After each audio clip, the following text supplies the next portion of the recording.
Plusieurs ministres du gouvernement ont défendu devant la commission budgétaire de l'Assemblée nationale ce jeudi 15 novembre 2018 leur budget sectoriel. Dans cette édition, vous suivrez les ministres Abdoulaye Biotchane du Plan et Adidjat Matisse de la fonction publique.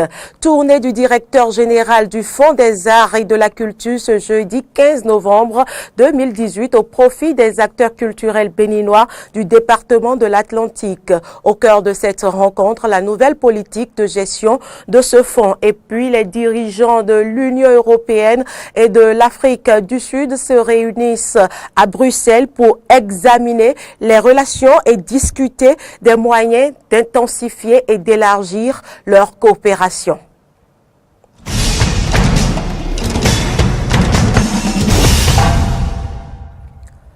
Mesdames et messieurs, bonjour et bienvenue dans ce journal.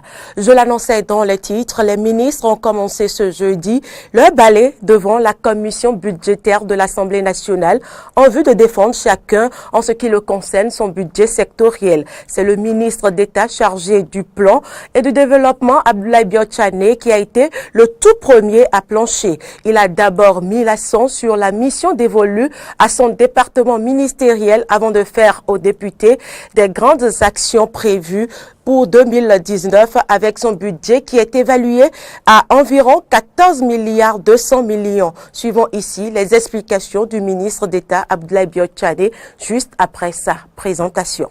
Nous allons commencer bien sûr par rappeler aux députés, aux honorables députés, la mission qui est celle du ministère du Plan, qui est d'organiser la planification, d'organiser le suivi des projets et programmes du gouvernement et aussi d'aider à la recherche des ressources, d'aider à la mobilisation des ressources pour le financement des projets et programmes du gouvernement.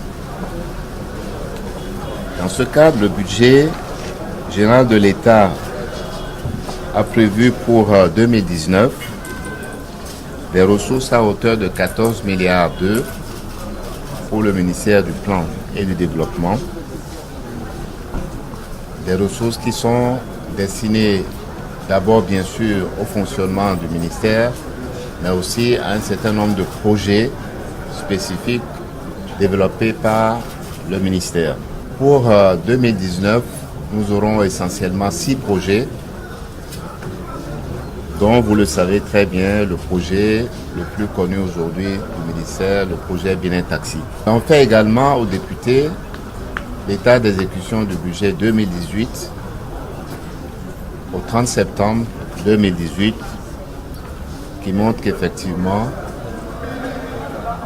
ce PIP de 2018 a été exécuté à hauteur de 60% environ, aussi bien en exécution physique qu'en exécution financière. Les échanges que nous venons de conclure avec les députés ont donc pu leur permettre de savoir comment les allocations de budget de l'année en cours ont été dépensées, mais aussi de prendre connaissance du budget de 2019, des projets que nous envisageons de mettre en œuvre. Et ensuite, les questions portées effectivement sur ces projets-là, mais aussi de manière plus générale sur certains des objectifs poursuivis par le gouvernement dans l'éducation, dans le transport. Et nous avons pris l'engagement de leur revenir avec des questions, avec des réponses plus pertinentes et plus précises sur ces projets et ces programmes. Toujours ce jeudi, il y a eu la ministre en charge de la fonction publique, Madame Matisse Adidjatou, qui a planché et dressé aux députés les réformes en cours pour 2019. Dans son ministère, ce département dispose d'environ 7 milliards 200 millions de francs CFA pour conduire sa politique. Suivons ici les explications de la ministre Adidjat Matisse. La première, c'est une réforme du PAG, qui est la réforme de l'organisation de la gestion des concours de la fonction publique.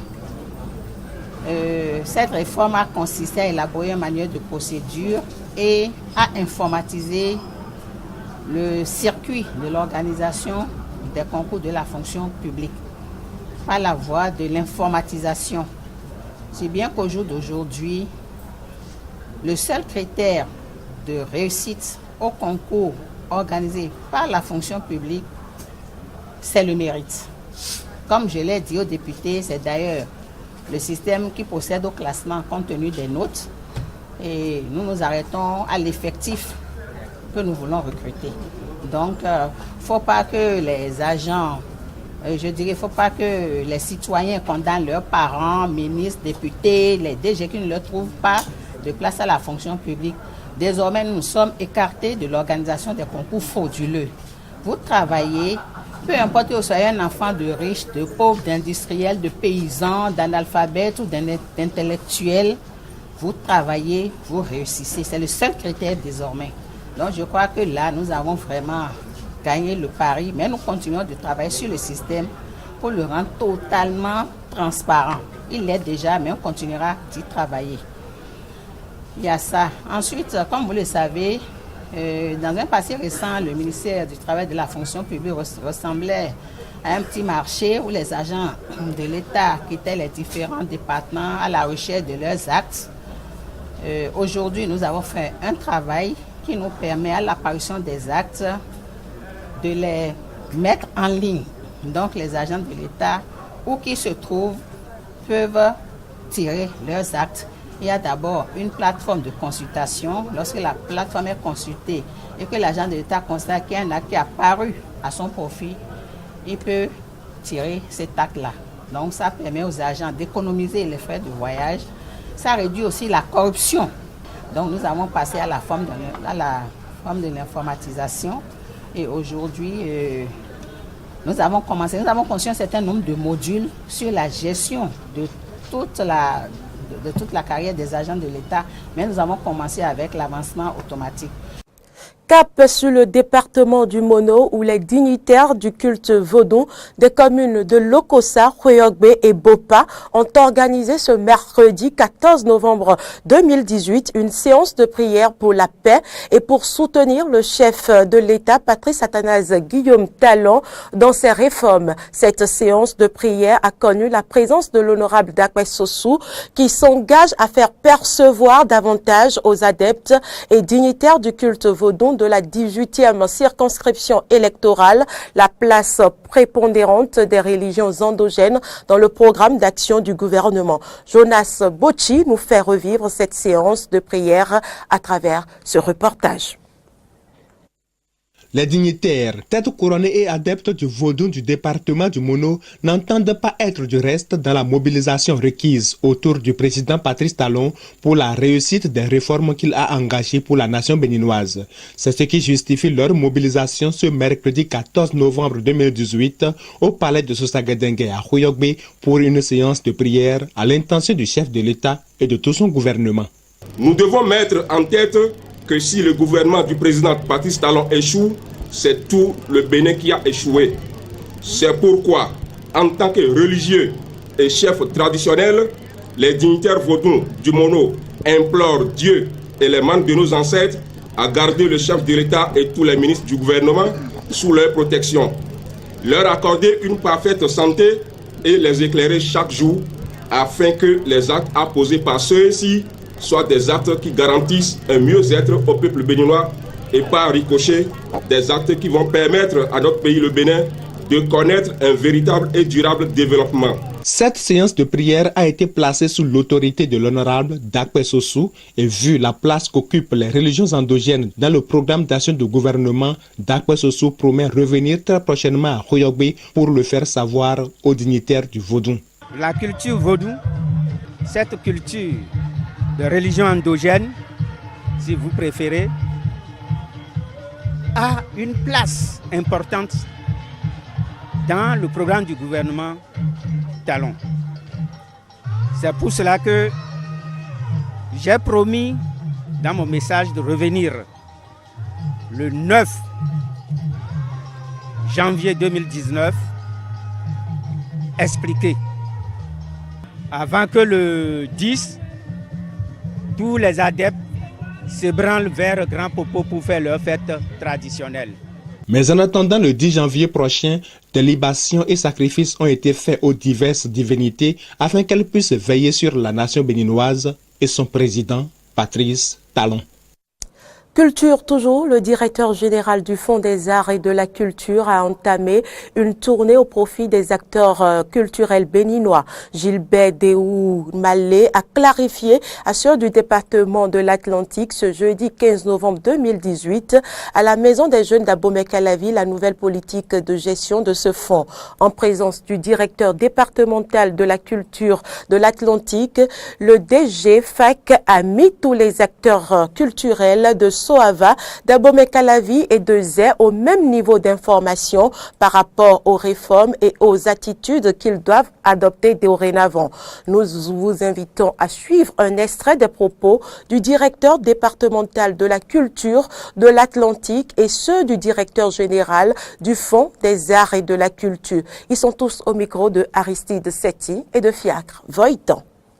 Et tout pour être à vos côtés. Je ferai tout pour vous soutenir, vous accompagner auprès du directeur du FAC pour que quand même dans notre département, au niveau de l'Atlantique, nous puissions relever le défi de notre secteur. Faire en sorte que la culture au niveau du département de l'Atlantique soit vraiment rayonnante à l'instar des autres pays qui aujourd'hui vendent la culture. Donc nous ferons tout pour que au moins les artistes qui sont de notre territoire puissent être des artistes vraiment révélés, confirmés à l'international pour nous permettre quand même de faire entrer des devises au niveau de notre département. J'ai voulu aller au contact donc des acteurs culturels pour leur exposer la nouvelle vision du FAC. Le fonds d'aide d'alors qui est devenu Fonds des Arts. Les mauvaises langues ont tout fait de dire que le gouvernement a soustrait le mot aide parce que le chef de l'État ne voudrait plus subventionner les acteurs culturels. Je voudrais dire ici aux acteurs culturels que la voie la plus indiquée pour vous dire que c'est faux, c'est la mienne. Le chef de l'État ne l'a jamais dit. C'est la première fois dans notre pays que chef d'État met au cœur du développement la culture et le tourisme. C'est une opportunité pour nous les acteurs culturels. Et celui qui met autant de milliards dans la culture ne peut pas en même temps se transformer en bourreau pour assassiner la culture au Bénin. C'est contradictoire. La preuve, c'est que, avec les réformes, le gouvernement, en plus de ce que le fonds d'aide à l'heure offrait aux acteurs culturels, a créé 2 autres lignes, toujours pour soulager la peine des artistes. Il s'agit du fonds de bonification et du projet de détection des talents. À la fin des échanges avec le directeur général du Fonds des Arts et de la Culture, quelques artistes nous ont livré leur impression. Suivez plutôt. La chance de vivre une communication qui a donné assez de précision sur les atouts, sur les éléments que nous pouvons emprunter pour bénéficier de l'appui financier au niveau du Fonds des Arts et de la Culture. Il a précisé au niveau du fonds de bonification qui prête beaucoup à confusion qu'il s'agit d'un fonds qui est alloué aux entrepreneurs culturels, c'est-à-dire ceux qui organisent des manifestations culturelles au profit des artistes et qui en tirent, ceux qui en tirent profit économiquement pour les soulager et les encourager à réussir cette opération. On leur accorde ce fonds, c'est-à-dire l'État supporte les intérêts que ces entrepreneurs devaient verser aux banques auprès desquelles ils engagent des prêts. Par ailleurs, il a précisé aussi que tous les appuis et toutes catégories confondues sont retenus sont maintenus. C'est-à-dire un artiste qui veut procéder à un lancement d'album pourra bénéficier du fonds des arts et de la culture. Nous sommes ici ce soir pour écouter le DEFAC, le nouveau DEFAC qui est là. Et il nous explique comment ça se passe. Vous savez, avant c'était fonds d'aide à la culture, mais aujourd'hui c'est fonds des arts. Donc, d'abord, les différences entre fonds d'aide et fonds des arts. Et aussi, vous savez, ça fait plus de 2 ans qu'il y a un petit problème qui s'est posé au fonds d'aide à la culture par rapport à sa gestion. Et il est là ce soir pour nous expliquer, pour nous éclaircir et désormais comment ça va se passer et aussi pour nous expliquer à quel point il court derrière le chef de l'État pour que d'ici bientôt ou l'année prochaine, le chef de l'État va encore augmenter la cagnotte. Politique, les différentes chapelles politiques s'organisent en vue de mieux aborder les prochaines échéances électorales. Je vous en parlais depuis ce mercredi. Le siège national du bloc UDBN, Union démocratique pour un Bénin nouveau, a servi de cadre à l'adhésion de plusieurs partis et coalitions de mouvements. Horacia Djodi, Fréjus Fiossi, pour plus de détails. 52 partis, mouvements et associations, 4 personnalités politiques adhèrent à l'Union démocratique pour un Bénin nouveau, UDBN. Ils viennent pour la plupart des 24 circonscriptions électorales et ont été reçus ce 14 novembre 2018 par la présidente du parti, Claudina Fiavi-Prudencio. Je souhaite la bienvenue à ceux qui sont venus à l'UDBN nouvellement et je leur dis qu'ils ne se sont pas trompés du tout. L'UDBN est un parti politique de bonnes personnes, de libre pensée. On ne force personne. Vous êtes libre de dire ce que vous pensez. Voilà, tout le monde a droit à la parole ici. Les nouveaux adhérents ont eu droit à de riches exposés sur la vie du parti. Ils dévoilent ici les raisons qui les ont conduits à se fondre dans l'Union démocratique pour un Bénin nouveau. Je viens d'un regroupement politique qu'on appelle la coalition Bénin en route. Il y a quelques jours, cette coalition a été dissoute compte tenu des nouvelles réformes. On a trouvé qu'après la coalition Bénin en route, il faut se trouver un bon cadre pour vraiment faire développer les idéaux que nous portons au sein de cette jeunesse. Et c'est en cela que nous trouvons très bien l'Union démocratique pour un Bénin nouveau. Vous connaissez la charte sur les partis politiques, le code électoral qui nous prescrit de nous retrouver, de nous regrouper. Nous avons longuement débattu de la question au sein de notre parti, avec tous les organes, au niveau des 12 départements, jusqu'aux structures de base. Et nous avons pensé, l'UDBN, c'est une force jeune. Pourquoi ne pas nous mettre avec une force jeune? Pour nous, c'est aider l'Union démocratique pour un Bénin nouveau à booster la jeunesse, aider la jeunesse à faire avancer beaucoup de choses sur le territoire national et essayer d'appuyer les jeunes pour une émancipation de tout ce qu'ils produisent à la base. Le vice-président du parti chargé des affaires administratives dans ses propos a d'abord insisté sur la place que l'UDBN accorde à la vertu avant d'apporter quelques clarifications. À partir du moment où vous adhérez à l'UDBN, vous devenez membre du parti UDBN.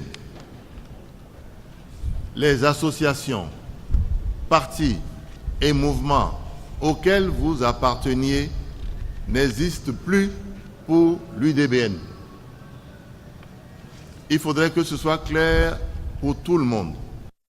Dans le même registre, les députés Orden Aladati et Patrice Nombimé ont tenu dans la matinée de ce mercredi 14 novembre une séance de réédition de comptes avec les élus communaux et locaux de la 16e circonscription électorale, leur circonscription d'élection. Ils ont expliqué au cours de la séance les différentes lois votées par la 7e législature.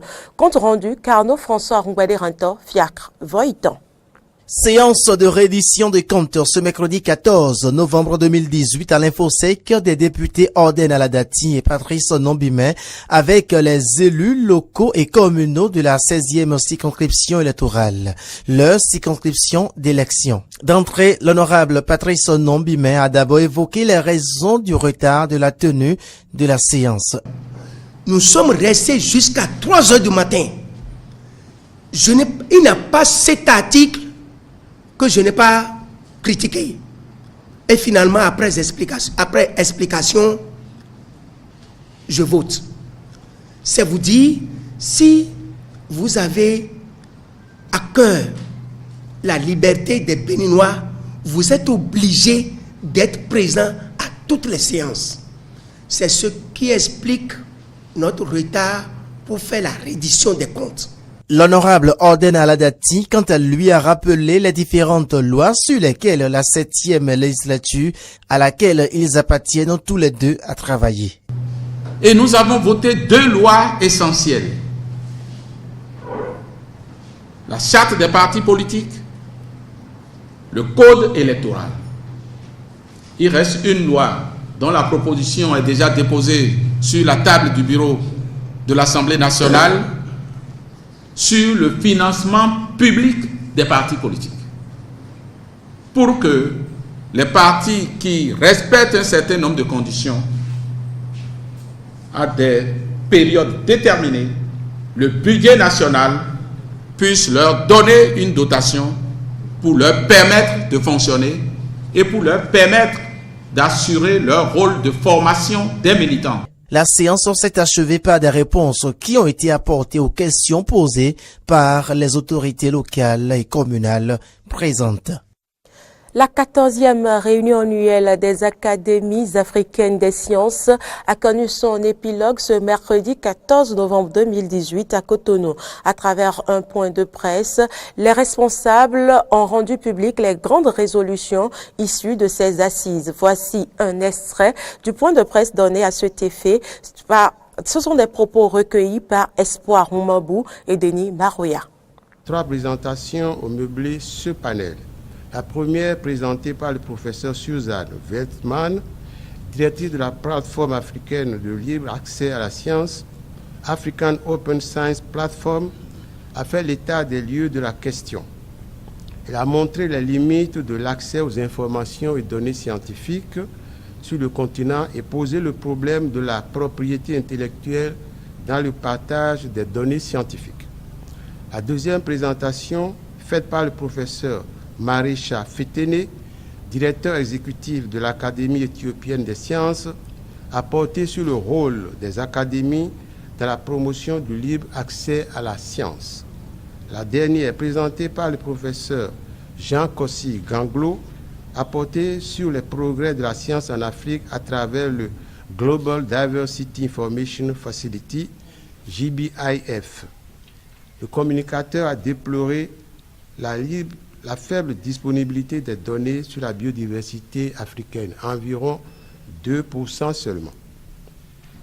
La section 6 a été consacrée à l'enseignement des sciences, technologies et innovations en Afrique. La première présentation de cette section a eu pour sujet l'éducation équilibrée et inclusive. Elle a porté sur l'importance du lien entre le système éducatif et les besoins des gouvernements, tout en soulignant l'influence des contraintes économiques, politiques et sociales sur la qualité du système éducatif. La communication suivante a pour sujet la nécessité de l'insertion des sciences du changement climatique dans l'enseignement et les voies et moyens pour y parvenir. Ce panel s'est achevé par une communication sur l'impact économique de l'enseignement des STI sur le développement de nos pays. La section petit c. La section 7 a porté sur les leçons tirées des projets IEP en rapport avec les objectifs du développement durable ODD. Un remue-ménage, brainstorming, a suivi cette dernière présentation. Il a porté sur la façon dont l'Inter-Academic Partnership, le NASAC et les académies africaines elles-mêmes peuvent aider à mettre en œuvre les recommandations relatives aux EDD. Cet échange s'est achevé par une discussion générale.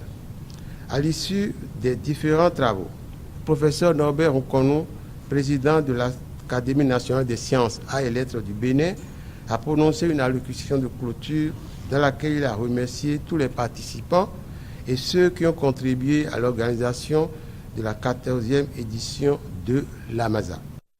Actualité en dehors du Bénin, les dirigeants de l'Union européenne et de l'Afrique du Sud se réunissent à Bruxelles pour examiner les relations et discuter des moyens d'intensifier et d'élargir leur coopération lors du 7e sommet entre les deux parties qui se tient 100 ans après la naissance de Nelson Mandela. Le sommet sera l'occasion pour les dirigeants de faire progresser la coopération bilatérale, y compris le commerce, ainsi que le multilatéralisme et l'ordre fondé sur les règles. Par ailleurs, au cours de ces assises, le président Cyril Ramaphosa défend son projet de réforme agraire et réitère son engagement à atteindre les objectifs fixés dans l'accord de Paris sur le climat. Suivez plus tôt. Indeed, we do have a friend and an ally in the European Union. En effet, nous avons un ami et un allié dans l'Union européenne. Un allié et un ami qui est prêt et qui est disposé à soutenir notre travail alors que nous continuons à transformer notre pays et améliorer les réformes que nous avons engagées. Land is a very sensitive matter. La terre est une question très délicate, particulièrement dans notre pays, en ce sens qu'il y a une blessure dans le cœur de notre peuple depuis de nombreuses années au sujet de la façon dont la terre leur a été enlevée, et cette blessure doit être soignée. And this wound needs to be healed. It needs to be. We've always said that as we embark on this journey, nous avons toujours dit que notre engagement dans cette voie de la réforme agraire vise à veiller à ne pas détruire notre économie et à ne pas baisser la production agricole et à assurer la sécurité alimentaire. And food security must always be assured. So from Paris, so we are. Nous sommes de fervents partisans de l'accord de Paris et nous pensons que les pays qui essaient de s'en éloigner ou de le diluer s'engagent dans de mauvaises voies et nous voulons renforcer l'engagement du monde dans la lutte contre le changement climatique.